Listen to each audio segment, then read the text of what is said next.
The first time she appeared on the scene, no one could quite remember who had invited her. She arrived late, fashionably, late in a silver silk dress that clung to her like moonlight.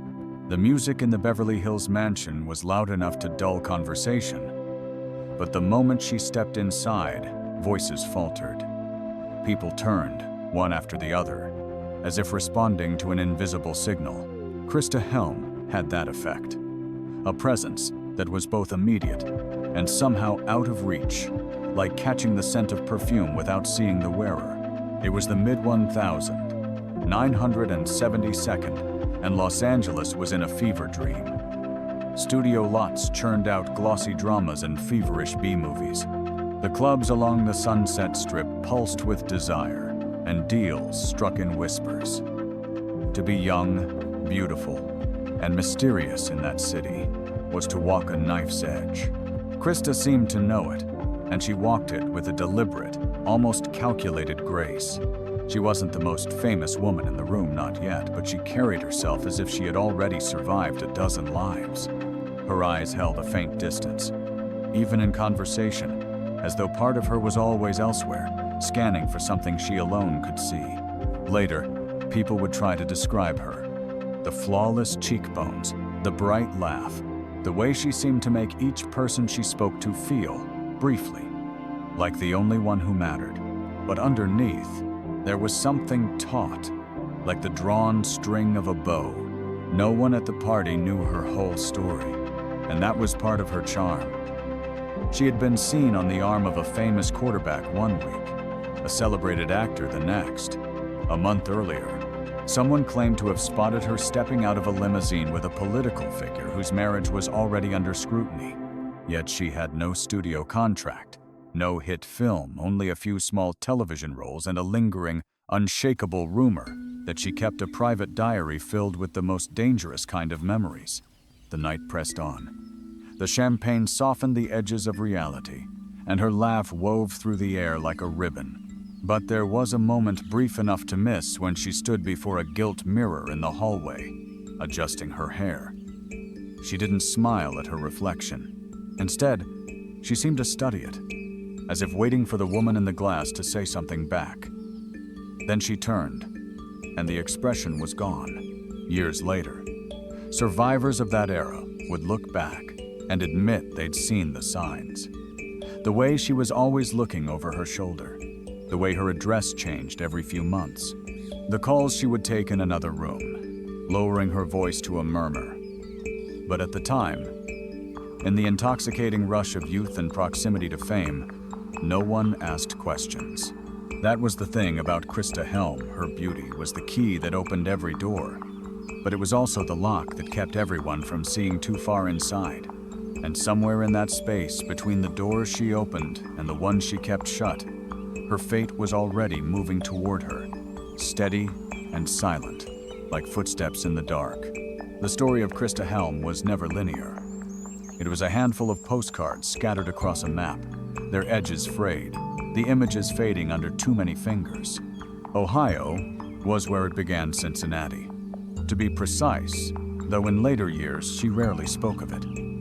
She had been born Sandra Christensen in 1949, a name that felt solid, wholesome, almost invisible. But invisibility was not in her nature. In the Midwest, she was a restless silhouette against the horizon, the kind of girl who couldn't stay still long enough for roots to take. By her late teens, she had already tried on marriage, motherhood, and escape, each one leaving a seam in the fabric of her life. She left her young daughter in the care of her parents when she moved to New York, chasing the idea of herself that only the city could reflect back. New York, in the early 1972nd, was a fevered, unblinking city, a place where dreams sharpened or broke entirely. Christa worked as a model, picking up small roles in commercials, bit parts on television shows. The photographs from that time have a candid allure. High cheekbones, eyes that seemed both warm and withholding, hair falling in loose sunlit waves. But they also reveal a pattern constant transformation, different hairstyles, different accents, even different names. She tried on identities the way others tried on coats, discarding what didn't fit without ceremony. Some who knew her then said she was ambitious. Others said she was calculating. The truth likely lived somewhere in between.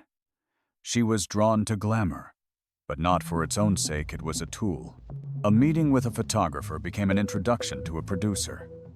A lunch date with a producer led to a party where she met a man whose name carried enough weight to open another set of doors. She had an instinct for proximity to power, a sense for the temperature of a room and how best to move through it. Hollywood was the natural next step. In Los Angeles, she became Christa Helm, an invention, a reinvention, perhaps even a shield. She landed a role in the television show Wonder Woman, another in the cult film The House of the Dead. They were small, almost incidental credits in the eyes of the industry. But for Christa, they were footholds. With each role came more introductions, more invitations to private gatherings, where the air was thick with cigar smoke, champagne, and whispered negotiations. It was during this period that the first stories about her little black book began to circulate. Some said it was an address book. Others swore it was a diary. The common thread was its contents, a record of her encounters with high-profile men, each entry detailed with an almost forensic precision: dates, locations, conversations, and more intimate details. Whether it was a form of insurance, a memoir in progress, or something else entirely, no one knew for certain. But in an industry where image was currency and scandal could ruin an empire, such a book was as dangerous as it was valuable. There were other fragments of her past that seemed out of place, details that didn't quite align. An old boyfriend who claimed she hinted at people watching her. A friend who recalled that she avoided talking about her finances, as if money came and went in ways best left unexplained. Even her daughter, decades later, would admit she never fully understood her mother's choices, only that Christa seemed to be always moving towards something, or away from something. By the mid-1972nd, the life she had built was glittering, but it was also precarious. Her connections reached into sports, politics, and the highest tiers of Hollywood. She was beautiful, but more than that, she was memorable, and in some circles, being remembered could be dangerous. And always, there was the question: which version of Christa Helm was the real one? The aspiring actress chasing a dream, the mother who had left a child behind, the confidant of powerful men, or the woman quietly gathering information that could, in the right or wrong hands, become a weapon, like a mirror that reflects a different face depending on where you stand. Christa's life was all angles and shadows, and the closer you moved toward the truth, the more it seemed to recede into darkness. It was a modest, leather-bound volume, the kind that could slip easily into a handbag.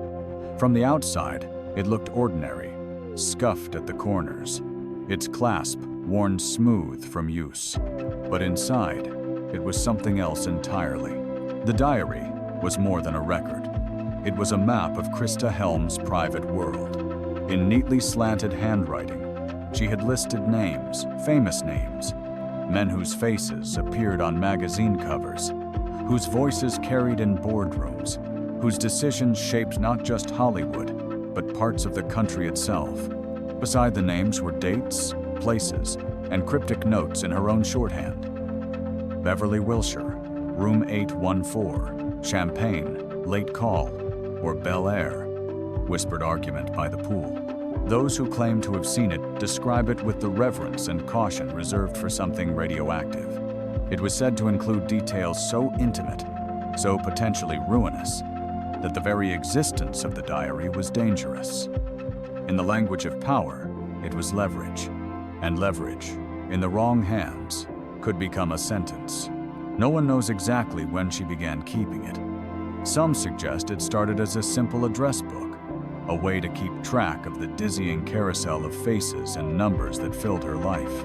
Others believe it was deliberate from the beginning, a carefully curated archive of encounters that could be deployed if she ever found herself cornered. In the world she inhabited, knowing the wrong secret about the wrong man could get you into places no casting call ever could. But it could also get you killed. Christa never spoke openly about the diary, but there were hints. A friend once remembered her laughing softly after a tense exchange at a party, saying, "I write everything down. Men forget that." Another recalled her, refusing to lend her purse to anyone, even briefly, as if it contained not just her possessions but her safety. In Los Angeles during the 1972nd, privacy was an illusion. The studios had their fixers, the tabloids their informants. Everyone knew someone was always watching, but Christa's position was more precarious. She wasn't part of the machine, she moved alongside it, threading her way through its shadows. The men in her diary had much to lose if certain truths emerged. She, perhaps, had only herself to lose. There were whispers that the diary was more than just a record of trysts. Some claimed it contained business dealings, coded references to deals that crossed into illegal territory. Others said it documented moments of vulnerability, things that could tarnish reputations and unravel carefully constructed careers. A few, in hushed tones, suggested it might even have included hints of political scandals. Whether the contents were as explosive as rumored, the belief that they were was enough. In a city where gossip was currency, the idea of Christa Helm holding such a ledger made her at once intriguing and threatening, and like a match held over dry kindling, it was only a matter of time before that threat drew heat. The diary itself would later vanish, disappearing in the hours after Christa's death, as if it had been plucked from existence. This absence would become one of the most enduring shadows in her story, a blank space where truth might have lived. In the years to come, people would look back and wonder if the diary had been her insurance policy or her undoing. They would recall her turning down certain invitations without explanation, changing her phone number suddenly, appearing one week in the company of a studio executive, and the next with someone far removed from the industry entirely.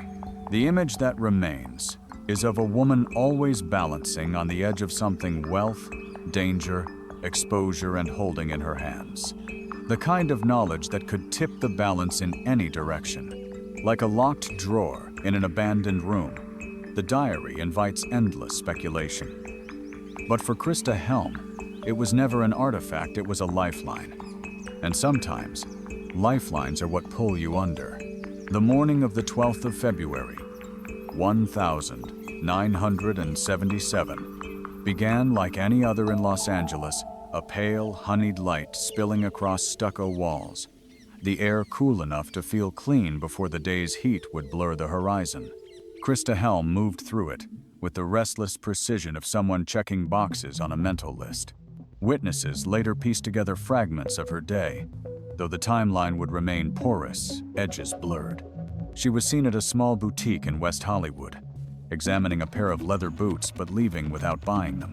She stopped for coffee at a quiet cafe, sitting alone by the window, sunglasses perched low on her nose, her pen moving steadily over a notepad. The waitress remembered her ordering black coffee, no sugar, and tipping generously before slipping back into the sunlight. Phone records place her at home during the early afternoon. One call went to a close friend, the content of which would never be revealed. Only that Christa's tone was described as distracted, a little on edge. Another went unanswered, a number in New York she dialed twice, hanging up before the second ring each time. There was a brief visit to a friend's apartment in the late afternoon. Neighbors recalled hearing laughter echo down the hallway, the sound punctuated by the sharp click of her heels as she left. The friend would later say she seemed preoccupied, glancing at her watch more than once, as if running late for something she hadn't mentioned. By dusk, she was back in her own neighborhood. The day's warmth was fading into a crisp, dry chill. Street lamps flickered to life, halos forming around their bulbs. Christa changed into an outfit more suited for evening: dark slacks, a silk blouse, a light jacket. She reapplied her lipstick in the mirror, studying her own reflection for a long, quiet moment before stepping away. There were gaps in her movements. After that, pockets of time no one could fully account for. It was as though she had stepped off the map entirely. Some believe she met someone during those unmarked hours, a meeting never logged, never confirmed. Others think she was circling the city, waiting for the right moment to go somewhere she was hesitant to arrive at. A taxi driver claimed to have picked her up near La Cienega Boulevard sometime after dark, dropping her in a quiet residential area. He remembered her paying in cash, smiling faintly, and saying nothing else. The address she gave led not to a house or an apartment building, but to the corner of a dimly lit street, flanked by parked cars and hedges that rustled faintly in the wind. If she was nervous, she didn't show it.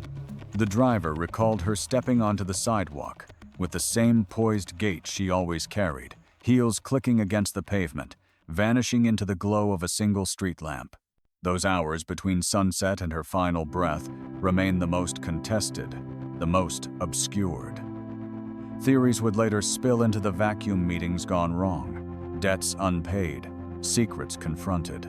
But the truth, whatever it was, did not travel with her into the open air. It waited, patient, in the shadows ahead. And as the city hummed around her, oblivious, Christa Helm moved toward it, toward the place where time would stop for her, though the night would go on. The street was quiet in that way. Residential Los Angeles can be calm, but never entirely still. The hum of distant traffic weaving through the cool February air. Somewhere, a dog barked and was answered by another.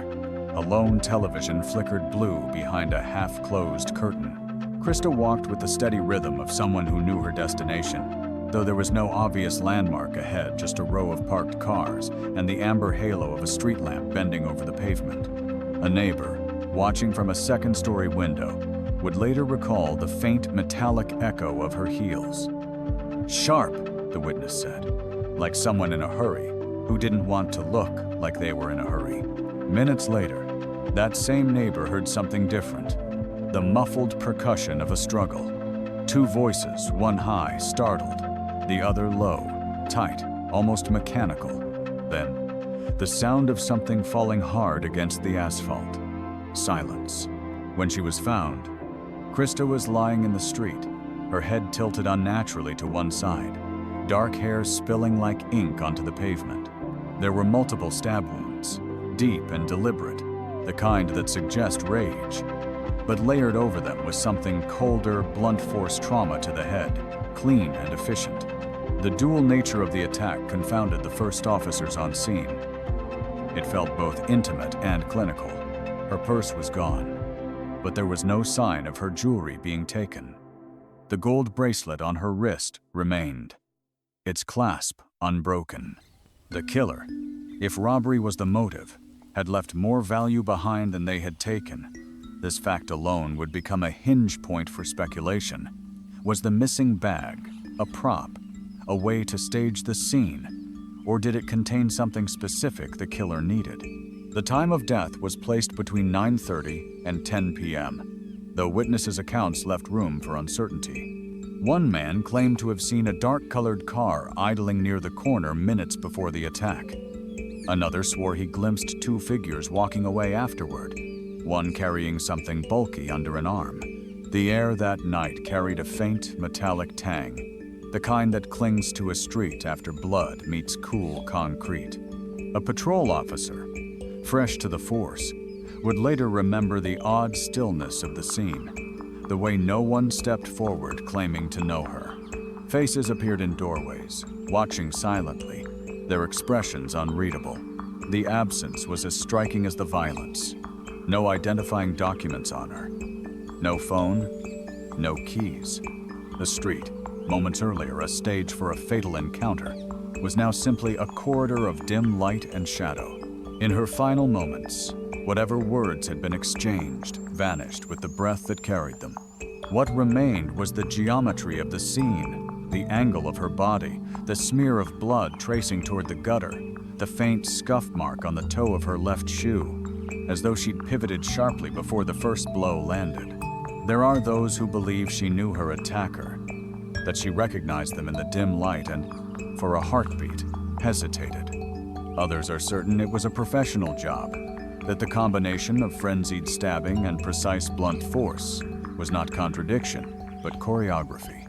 Somewhere in that quiet street, in the pause between the last echo of her heels and the first cut of the blade, the truth was written. But like so much of Christa's life, it would not be read in the way we wish it would be erased, piece by piece, before the ink had time to dry. By the time the first squad car's red and blue lights washed over the scene, the air had already cooled around her. Officers moved with the efficient choreography of routine. But this was no ordinary street crime. One look at the lifeless figure on the pavement, and the whispers began who she was, who might be watching, and what kind of trouble this would bring. In those first hours, facts were fragile things. A neighbor thought they saw a man fleeing on foot. Another was sure it was a woman, tall and slim, slipping into a car with the engine already running. One officer claimed Christa still had a pulse when he arrived. Another swore she was gone before backup could even radio in. In the dark, under pressure, certainty thinned quickly into conjecture. Her body was moved to the coroner's office, where the clinical light stripped away the glamour. The autopsy told two stories. The first was emotional, a flurry of stab wounds to the torso, the kind of attack driven by fury or fear. The second was controlled, a single, devastating blow to the back of the head with a blunt instrument, likely delivered after she was already weakened. It was as if two separate hands had shaped the violence, or one hand that shifted from rage to precision in the span of a breath. But even as the coroner documented the wounds, something else was being documented or erased at the crime scene. The patrol log from that night would later note the absence of her handbag, her identification, her address book. The diary, if it was with her, was gone. The case should have been straightforward in its early phase. Secure the perimeter, collect witness statements, log every piece of evidence. Yet the file would reveal irregularities. Photographs taken at the scene disappeared from the record. A neighbor's written statement was replaced with a shorter, sanitized version. Items reportedly found near the body were later marked as misplaced. Within days, the narrative of Christa's death had already begun to fracture. Detectives interviewed a handful of men from her inner circle, an actor she'd been seen with at a club 2 nights earlier, a businessman rumored to have financed her auditions, a retired athlete whose name appeared in tabloid gossip columns beside hers. Each interview seemed to generate more contradictions. Some professed deep affection for her, but claimed not to have seen her in weeks. Others admitted to recent contact but insisted their relationship was casual, nothing serious. And then there were the silences, the questions met not with denial, but with the kind of measured pauses that signal calculation. In one instance, a man simply said, "I don't think you understand who you're asking about," and refused to elaborate. Within the department, there was an unspoken understanding. This case had a ceiling. Too many of the names in Christa's orbit belonged to men with influence. The kind of influence that could make a detective's career disappear as swiftly as a photograph from an evidence locker. The tone of the investigation shifted from pursuit to containment. Still, there were those who noticed the gaps. A junior officer recalled overhearing a conversation between two plainclothes detectives, one saying, "It's already gone," the other replying, "Then you know what to do." The officer didn't know if they were talking about evidence, a lead, or something else entirely. But the words stayed with him, heavy and unfinished. In the official file, the facts became fewer with each passing week. But in the unfiled memories of those who stood on that dim street, the scene remained intact, the pale shape under the street lamp, the faint scuff on the toe of her shoe, and the sense that whoever had ended Christa Helm's life had not done so in panic, but in purpose. And perhaps the most chilling part was this: if she had been silenced to protect a secret, then somewhere, someone was walking free, carrying the other half of the story she'd never get to tell.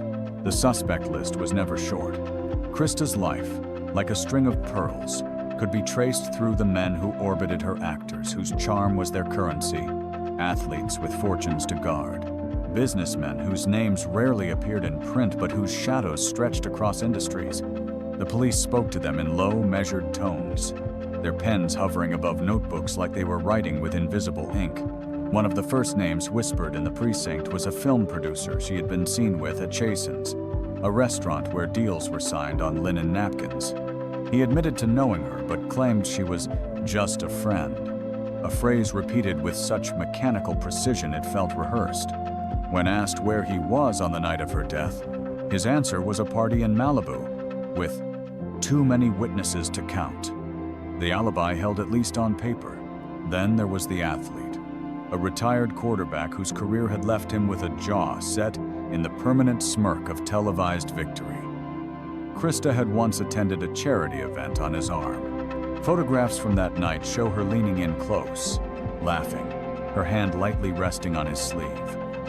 He told detectives they hadn't spoken in months. A valet from the Beverly Hills Hotel remembered seeing them together just a week earlier. The businessman was harder to pin down. He was the kind of man whose money came from places no one named aloud, whose dinner companions ranged from politicians to studio heads. Christa's name appeared in his appointment book twice in the month before her murder. When asked about it, he smiled faintly and said, "I have a lot of appointments." Each of these men had a reason to deny closeness, and each, if the rumors about her diary were true, had a reason to fear what Christa knew. The ledger of her life, if it existed, could have been a catalog of vulnerabilities, the kind that could topple careers, dismantle marriages, and send tremors through boardrooms. Detectives also looked at her inner circle of friends. There was a young actress she had grown close to in the months before her death, a woman whose career had stalled, and who had, according to one witness, been jealous of how easily Christa could walk into a room and own it. She denied any falling out, insisting Christa was like a sister. There was also the shadow of a man no one could quite place a name half heard at a dinner party, a figure spotted near her apartment but never identified. Some called him a bodyguard. Others thought he was a lover. No one could confirm either. Theories branched and tangled. Was her killer someone she trusted, meeting her that night in confidence? Was it a warning? A message to someone else entirely, delivered through her death? Or was it the work of a stranger, random violence that happened to claim a woman whose life was already stitched with dangerous threads? Every time police pressed too close to a possibility, something shifted. Witnesses recanted. Tips dried up. A call to a promising lead went unanswered, only for the number to be disconnected days later. In the press, her story was shrinking. The early headlines had painted her as an aspiring actress with a glittering social life. By the third week, her name appeared in smaller print, tucked between stories of city council debates and weather reports. The word "Unsolved" became a quiet fixture beside her name, a placeholder where truth should have been. Somewhere among those who had known her, there was someone who knew the shape of the final hours, who had heard the last words spoken in that quiet street. But in Hollywood, silence is a kind of loyalty and a kind of currency. And when loyalty and currency align, the truth can vanish faster than a reel of film slipping from its spool, tumbling into darkness. The investigation, already fragile, began to buckle under its own weight. Evidence went missing not all at once, but in careful increments, like a photograph developing in reverse. The most glaring absence was the diary. Detectives had heard about it early on, through whispers from friends and offhand mentions in interviews.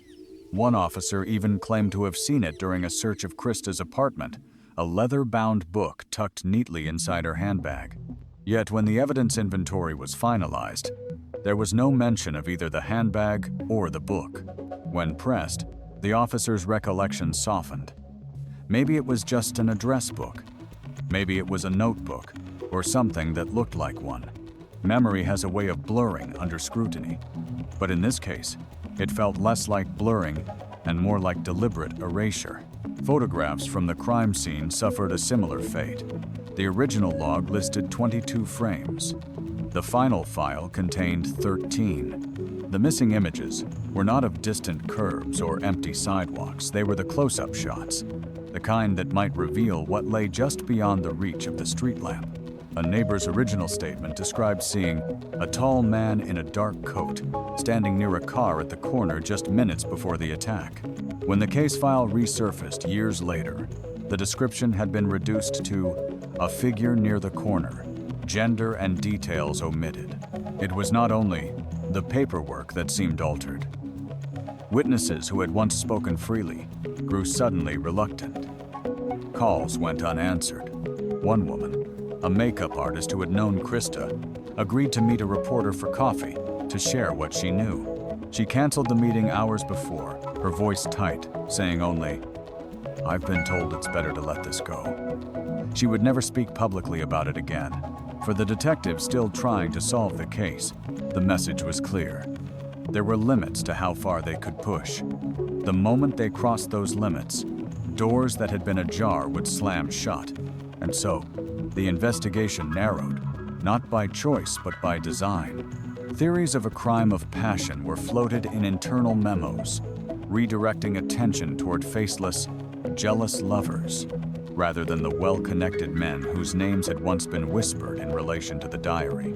The brutality of the attack was reframed as impulsive, not calculated a narrative that conveniently required fewer uncomfortable interviews, but the contradictions were too sharp to ignore.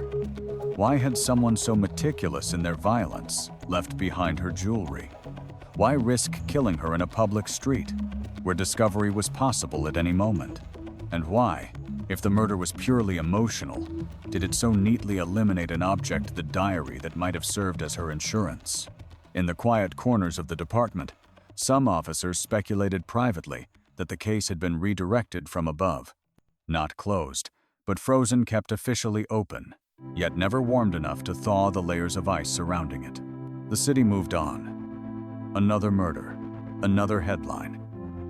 But for those who had glimpsed the shape of the truth before it was smudged from the record, the absence remained.